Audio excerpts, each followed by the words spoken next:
My friends, have you ever been in a relationship where you gave everything, your time, energy, loyalty, heart, and in return, you were made to feel like an option? Like if you disappeared tomorrow, they wouldn't even flinch? It's not just heartbreaking, it's soul crushing.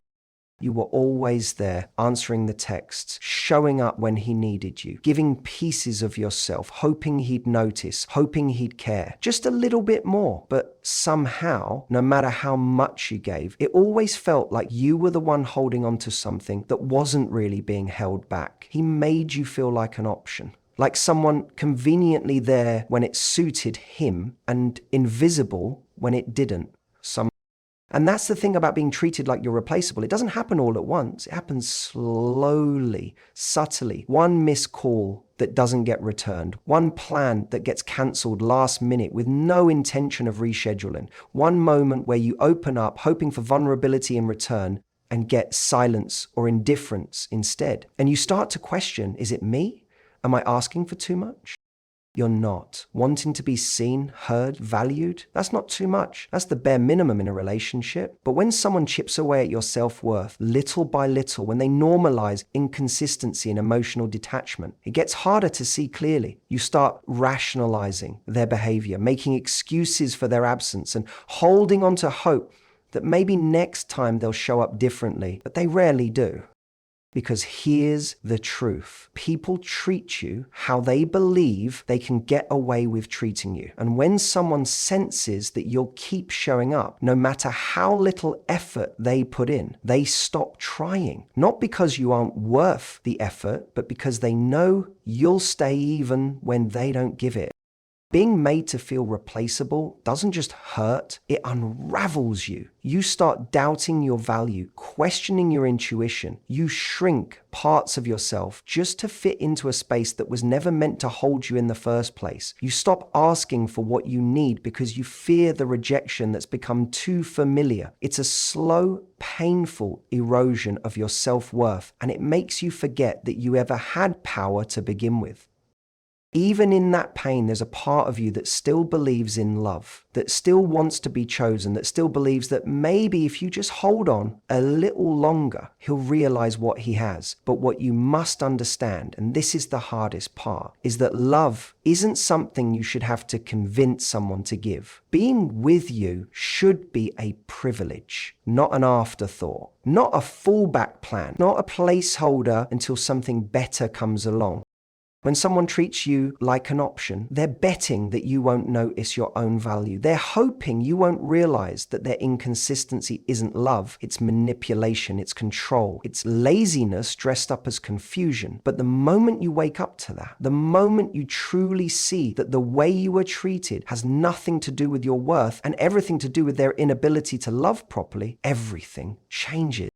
The things you tolerated become intolerable. The excuses that once made sense start sounding like what they are, lies wrapped in charm. And the silence that once scared you now becomes your greatest strength. Because in that silence, you begin to hear yourself again, your own needs, your own voice, your own truth. That's when power returns to you. That's when you stop chasing and start walking, not out of bitterness, but out of clarity. Not because you're giving up, but because you're finally choosing yourself. And here's what's even more powerful. The person who made you feel replaceable will eventually notice your absence. Maybe not today, maybe not next week, but they will. And when they do, it won't be because you begged for them to see you. It'll be because you disappeared with grace. And that's something no replacement can replicate.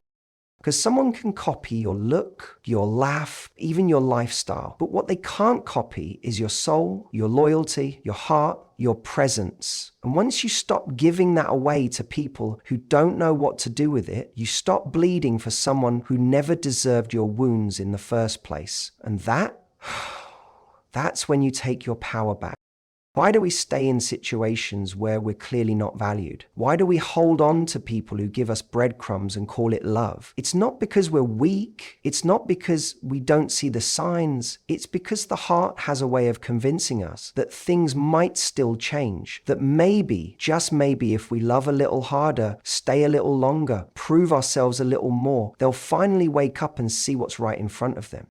We stay because we hope. And hope is a powerful thing. It keeps us going in the darkest moments. But unchecked, it can also be a trap. Because when hope is tied to someone else changing, someone who continuously shows you they won't, it turns into a form of self-abandonment. You start betraying your own needs in the name of patience and understanding. You give second, third, and 10th chances because your heart doesn't want to give up on what you felt or on who you believe they could become. There's also the fear of being alone, the fear of starting over, the fear of not finding someone else who even comes close. And that fear is valid. We're wired for connection. And when we've built a bond with someone, even a toxic one, it becomes hard to imagine life without it. So instead of walking away, we downplay our pain. We tell ourselves, it's not that bad, or maybe I'm just being too sensitive. We rewrite our expectations just to keep the relationship alive, even if it's already emotionally dead. What makes it harder is the emotional roller coaster. The highs are high, those rare moments when he says the right thing, when he pulls you close, when it feels like maybe he's finally coming around. And you cling to those moments like proof that he can be the person you need. But those moments are fleeting, and every high is followed by another low. The distance, the coldness, the disregard. But by then you're already emotionally invested. You've poured so much of yourself in that. Walking away feels like failure, like loss. But staying too long in the wrong place is also a form of loss. You lose time, you lose energy, you lose pieces of yourself trying to fix something that's broken not because of you, but because of someone else's unwillingness to show up. And the longer you stay, the harder it becomes to remember who you were before them, before the confusion, the insecurity, the constant questioning of your worth. Another reason we stay is the belief that love is supposed to be hard, that real love requires sacrifice. And while love does involve effort, it should never require you to sacrifice your dignity, your joy, or your emotional well-being. There's a difference between growing through challenges together and one person constantly being left to carry the emotional weight alone. If you're the only one fighting, it's not a relationship, it's a performance. And eventually, that act becomes exhausting. Sometimes we stay because we think walking away means giving up on love, but walking away from someone who doesn't value you isn't giving up. It's choosing to no longer participate in your own pain. It's choosing self-respect over false hope. It's understanding that love shouldn't require you to shrink yourself just to fit into someone else's limited capacity for affection. What really holds people in place, even when they know deep down they deserve better, is the emotional history, the memories, the laughs, the inside jokes, the comfort of familiarity. The relationship may be hurting you now, but there was a time it felt good. And your heart holds on to that version of him, hoping he'll come back. But people don't change just because you stayed. They change when they decide to. And that's not something you can control, no matter how much love you give. So if you're still there, hoping, waiting, hurting, know that you're not broken, you're just human. But also know this, staying in a place where you're not seen doesn't make them love you more. It only makes you forget how to love yourself. And the day you decide to choose you, not the fantasy, not the potential, but the version of you that deserves peace, that's the day everything starts to shift. Not because they change, but because you finally did.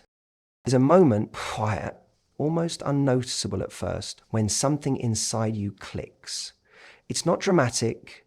It doesn't come with a shout or a fight. It's subtle, a realization that sneaks up on you after one too many nights of crying over someone who didn't show up, didn't call, didn't care the way you needed them to. That moment is powerful. It's when you finally realize your value and you can't unsee it. Up until that point, you've been surviving.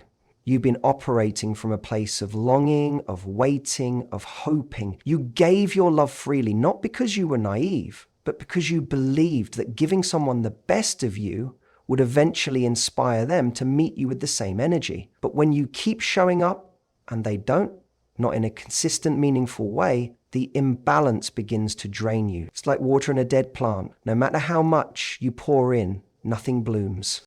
But that shift, when it happens, everything starts to look different. You stop romanticizing their bare minimum. The compliments that once made your heart race now feel cheap and hollow. The apologies start sounding recycled. The charm doesn't charm you anymore because you've finally begun to measure what they give against what you know you deserve. And it doesn't add up. This is the awakening. The moment you stop asking, what's wrong with me, and start asking, why have I been settling for this? It's when you start remembering who you were before they made you question your worth, before you lowered your standards just to be tolerated. You start to reclaim your voice, your boundaries, your standards, not as ultimatums, but as expressions of self-respect. Realizing your value doesn't mean you stop loving them right away. It just means you stop loving them at the expense of yourself. You stop compromising your needs just to keep the peace. You stop shrinking your emotions just to appear cool or easygoing, because you realize that someone who truly loves you doesn't make you feel like you're too much. They make you feel like you're just right. And this awareness brings clarity. You begin to see the relationship for what it is, not what you wanted it to be. You notice the patterns, the emotional unavailability, the inconsistency, the one-sided effort. What once looked like mystery or complexity now looks like avoidance and detachment. And instead of blaming yourself, you start to understand. It wasn't that you weren't enough. It's that you were more than they were ever prepared to receive. You stop chasing closure from someone who couldn't even give you consistency. You recognize that the version of them you were in love with was often built from potential, not reality. And that's okay. Many of us fall in love with the idea of who someone could be. But clarity comes when you stop holding on to ideas and start honoring what's right in front of you. And if what's in front of you isn't love, isn't effort, isn't mutual respect, then it's not yours to carry anymore. This moment of realization doesn't always come with a decision to leave right away. Sometimes it starts with small changes, pulling back your energy, not texting first, choosing silence over forced conversation, saying no when you'd normally bend. Each act is a declaration. I know my worth now. And with each one, you get stronger. You begin to feel lighter, not because they did anything differently, but because you did. You stopped handing them the power to define your worth. You took it back. And that's when real healing begins. Not because they came to their senses, but because you finally did. The beauty of realizing your value is that you no longer need their validation to feel whole. You no longer crave their attention to feel seen, because you've started seeing yourself, really seeing yourself, the way your friends see you, the way your loved ones do, the way you used to, before you allowed someone to convince you that you were replaceable. And once you truly see your value, you'll never tolerate less again. Not because you're bitter, but because you've outgrown begging for the bare minimum. You don't hate them, you just finally love yourself more. Walking away doesn't always look like slamming doors or dramatic final words. Sometimes it's the quiet decision made in the middle of the night when you've cried alone for the last time and realized that nothing is going to change. It's not revenge, it's not a game, it's self-respect rising quietly from the wreckage of disappointment. And make no mistake, walking away is not weakness. It's one of the strongest, most powerful things you can do when someone keeps treating you like an option. People get used to your presence. They get used to you being the one who reaches out first, who forgives easily, who makes excuses for their lack of effort. And when you've done that long enough, they begin to believe that you'll never leave, that no matter how poorly they treat you, you'll always come back, always explain yourself, always keep the door open. But what they don't expect is your silence. They don't expect you to simply stop responding, to stop trying, to quietly remove yourself from their reach. And that's where the power lies. Not in yelling, not in begging, not in trying to make them understand. The power is in the absence, in your decision to no longer pour your energy into someone who only gave you pieces, in your choice to detach, not because you stopped caring, but because you finally started caring about yourself more. The walk away moment isn't about making them suffer. It's about no longer allowing yourself to suffer for someone else's inability to love you properly. It takes immense strength to look at someone you deeply care about and accept that they don't love you the way you deserve, that they may care in their own way, but it's not enough. It's not consistent, not safe, not nourishing, and it never will be. You can't teach someone how to treat you by staying in a place where they constantly fail to show up. You teach them by leaving, by removing your presence from a space where your value was taken for granted. That's the lesson that lands hardest. Your absence is your loudest boundary. When you stop explaining yourself, when you stop giving them chances, when you stop waiting for them to change, they feel that. Because while they may not have noticed your presence, they will notice your absence. They will notice the silence where your voice used to be. They'll reach for the comfort of your understanding, only to realize it's no longer available.